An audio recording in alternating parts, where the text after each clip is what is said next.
Nobody wanted to take this cat home. They claimed he was erratic, difficult, and a danger to families. But the assumptions everyone made about him were entirely incorrect. His name was not actually Ghost. He did not have a real name at all. They called him Ghost among the staff, the way you assign a temporary label to something you are uncertain how to handle. This highlights a profound lesson about how the labels we place on others can often obscure their true nature. He sat at the far end of the corridor, enclosure 22. He remained in the back corner of his space and stared at the wall. Every single day, visitors walked right past him. Pine Valley Rescue is not a luxurious facility, but the individuals who work there cared deeply about the animals. Most of the animals, at least. Ghost arrived on a rainy Thursday. A maintenance worker found him near a drainage pipe behind a shopping center. Animal control brought him in just after midnight. The intake volunteer that night was a woman named Elena who had worked for 11 years. She had seen various animals, but never anything quite like this cat. He was thin. His fur was gray and patchy, but his face was the most heartbreaking part. 2 deep scars crossed it. One ran straight down the bridge of his nose. The other pulled the skin tight near his left eye. "Oh, you poor soul," Elena said. The cat did not react to her voice. She assumed he was too exhausted and too ill to notice. Dr. Sarah Miller, the shelter veterinarian, came in early the next morning to examine him.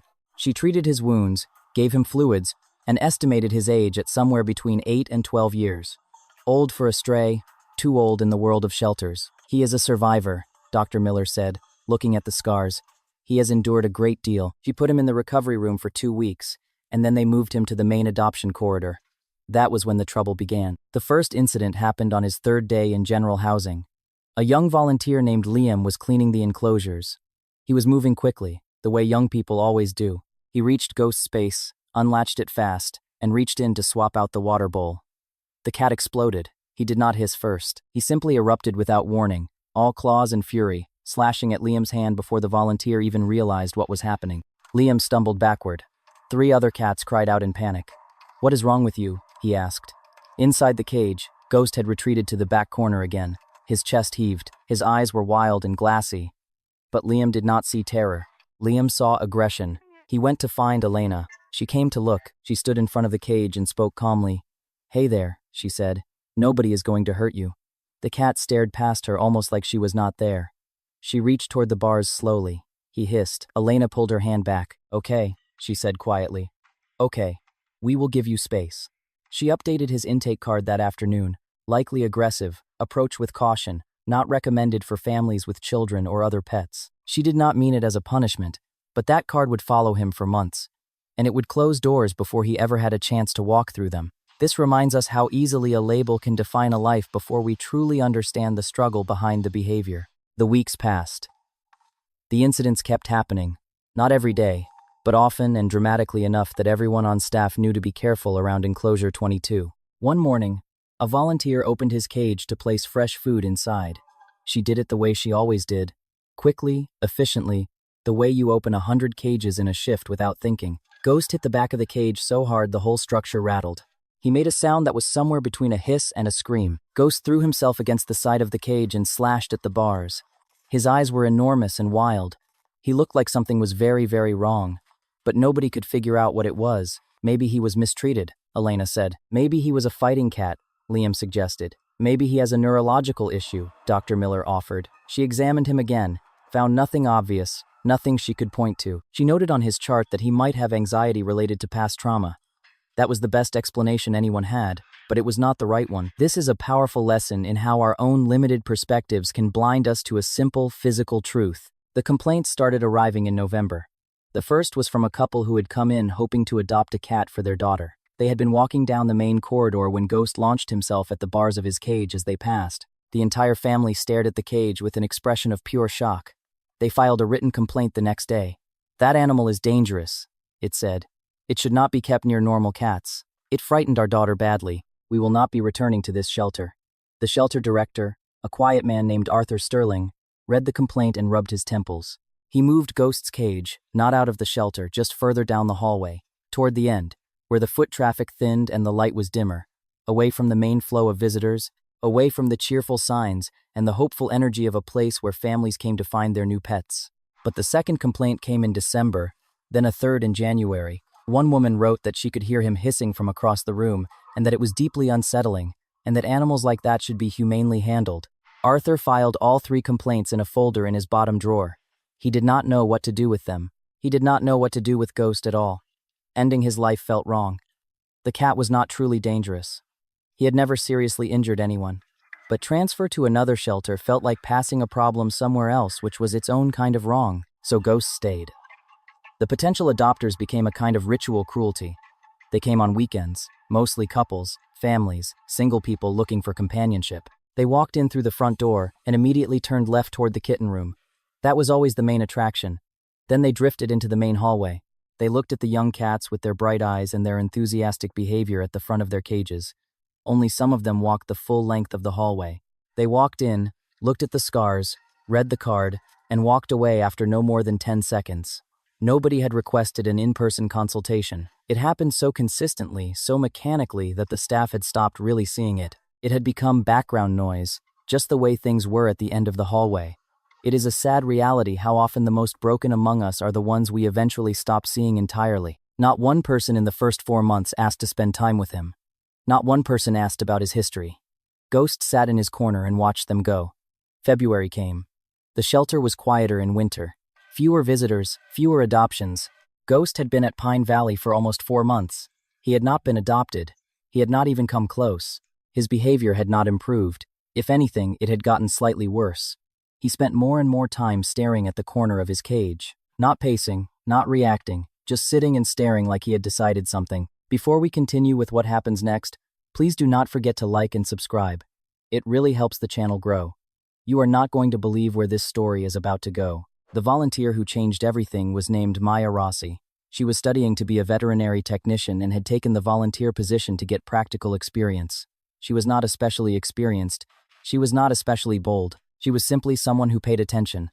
On a Tuesday morning in late February, Maya was assigned to clean the far end of the main hallway, the section most volunteers tried to finish quickly so they could get back to the more rewarding work with the friendlier animals. She was moving a cart loaded with cleaning supplies when the wheel caught on a raised edge of flooring. The cart tipped. A full bucket of soapy water crashed to the floor. The sound was enormous. A tremendous metallic bang followed by a rushing, splashing roar. Every cat in the hallway reacted. A cascade of startled meows and cries erupted from both sides. Maya stood in the spreading puddle, soaking wet from the knee down. Her heart hammering, she looked up and down the hall to survey the chaos. And then she stopped. At the far end of the hallway in enclosure 22, Ghost had not moved. He sat in his corner, his eyes still fixed on the same invisible point he always stared at, as if nothing had happened, as if there had been no sound at all. Maya walked slowly toward his cage. She stopped 4 feet away and clapped her hands together sharply, right at his eye level. Nothing.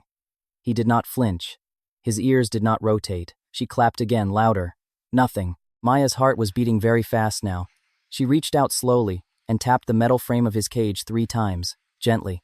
Ghost's head turned immediately. He looked at her hand, then up at her face, and for the first time since arriving at Pine Valley, he did not press himself into the corner when someone came close. Maya's hand was shaking when she reached for her phone. Dr. Sarah Miller listened to Maya describe what she had observed. Then she listened a second time. She did not dismiss it. That was the thing about Dr. Miller. She was a practical woman who had learned a long time ago that the people who spent the most time with the animals often knew things the medical charts did not. "Show me," she said. They went to the hallway together. Then she performed a simple test that she could not believe she had not thought to perform 4 months ago. She stood to the side of the cage just outside his line of vision. She dropped her clipboard on the floor with a loud crash. Every other cat in the hallway flinched. Ghost did not move. Dr. Miller stood up straight. She was quiet for a very long time, and then she said 3 words. "He cannot hear." They brought him into the examination room an hour later. Dr. Miller conducted the examination with care. She checked his ears and she found what she had half expected to find. Old scarring consistent with a severe untreated infection or a significant physical trauma years in the past. Complete bilateral deafness. Both ears total. The examination room was very quiet. Maya stood against the wall. Her arms were crossed over her chest. Her expression was something between relief and devastation. So when someone opened his cage suddenly, Dr. Miller said slowly, "He had no warning," Maya said. They appeared out of nowhere from his perspective. Every single time. And when people walked past his cage, he could not hear them coming. One moment, nobody was there. The next moment, a face was right in front of him. Dr. Miller pressed her fingertips together. All of it, she said. Every incident, every report of aggression, every complaint. She stopped. She looked at Ghost sitting on the examination table, watching them with those scarred, serious eyes. He was not aggressive, she said. He was terrified. This teaches us that before we judge a reaction, we must understand the perception of the one reacting. A deaf cat in a loud shelter full of people who appeared without warning. People who reached into his space without any signal he could perceive. People who spoke to him and expected him to understand. People who moved quickly and carelessly and with every good intention and zero awareness. Dr. Miller looked at the medical chart in her hands. She looked at the 4 months of notes, the incident reports, the complaint letters. She thought about all the people who had walked past his cage and looked at those scars and assumed they knew his story. We failed him, she said.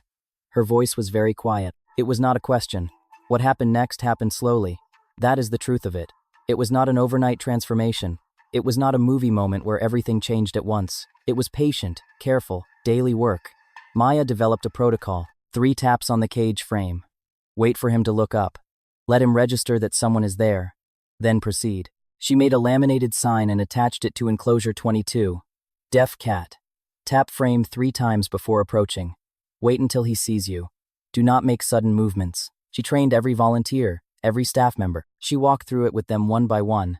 The first week, Ghost still tensed when people came close, still watched the door with those wide, weary eyes, still pressed himself against the back wall when the cage was opened. The second week, he stayed in the center of the cage when Maya came in the morning. By the 4th week, he was meeting her at the front of the cage before she even reached for the latch. He was not suddenly a different cat. He was simply a cat who knew someone was coming before they arrived. And that changed everything. This shows that safety and communication are the foundations of all trust. The staff were shaken in a way that was hard to articulate. Not because he had been deaf. It was not a shocking medical finding. They were shaken because of how long they had looked at him and seen the wrong thing. Elena stood in front of enclosure 22 one afternoon and stared at him for a very long time. He looked back at her. She had walked past this cage hundreds of times. She had written his card herself, likely aggressive. She had moved his cage further from the entrance. "I am so sorry," she whispered. Arthur Sterling, the shelter director, came to see Ghost the day after Dr. Miller filed the updated medical report. He stood in front of the cage for a while and read the new sign. He watched Ghost watch him. He went back to his office and took the complaint letters out of the bottom drawer. He held them for a moment, then put them through the shredder. It did not fix anything. He knew that it was just a small gesture against 4 months of misunderstanding. He pulled out his notepad and started drafting new intake protocols. A mandatory sensory assessment for all incoming animals within the first week of arrival, hearing, vision, pain response, reflex testing. Education often comes from our deepest mistakes. But there was still the question of what came next, because knowing the truth had not solved the fundamental problem. Ghost was still a deaf, scarred, aged cat in a shelter. He was still at the end of the hallway, and people were still walking past. Maya updated his adoption card. She rewrote it completely, but it did not help a lot. The result was the same. They were just passing by him. Most people were looking for something simple. Maya understood it. People came to shelters looking for joy, and Ghost required more than joy up front. He required understanding first. He had been there 5 months now, then 6, then 7. She arrived on a Wednesday morning in May. Her name was Clara Vance. Her cat, Oliver, had been with her for 17 years. He died in March. She was not ready for a new cat, but the silence in the house had become unbearable. "I am not looking for a young, perfect cat," she said. "I just need one who understands loss, and how it changes you even when others do not." She passed by all cages slowly, and then came back to Maya. "The cat at the end of the hall," Clara Vance said. "Yes," Maya said. "I would like to learn more about him." "I have been waiting for you to say that for 7 months," Maya said with relief. It took 3 visits. Clara sat on the floor cross-legged with her hands in her lap. She did not reach for him. She just sat. "You have a lot of patience," Maya said. "I taught high school for 34 years, Clara said. "I have sat with teenagers who were furious at the world and needed 10 minutes to decide if they trusted me. This is very similar." At the end of the first visit, Ghost walked to within a foot of Clara's knee. He sniffed the air and walked back to his cage. The second visit, he touched his nose to her hand. The third visit, Clara brought paperwork. 3 months after the adoption, she wrote to the shelter, "I want you to know that he has a name now, a real one. I have been calling him Cedar because in his first week here, he discovered a cedar tree in the back garden and sat under it for 2 hours. It seemed right to name him after the first good thing he found here. He is not a different cat. He is still serious. But yesterday, he sat beside me on the sofa while I was reading for 2 full hours, and at some point, he pressed his head against my shoulder and stayed there. I do not have words for what that meant to me. Thank you for not giving up on him. I love this cat. Thank you for watching this story. Please do not forget to like, comment, and subscribe.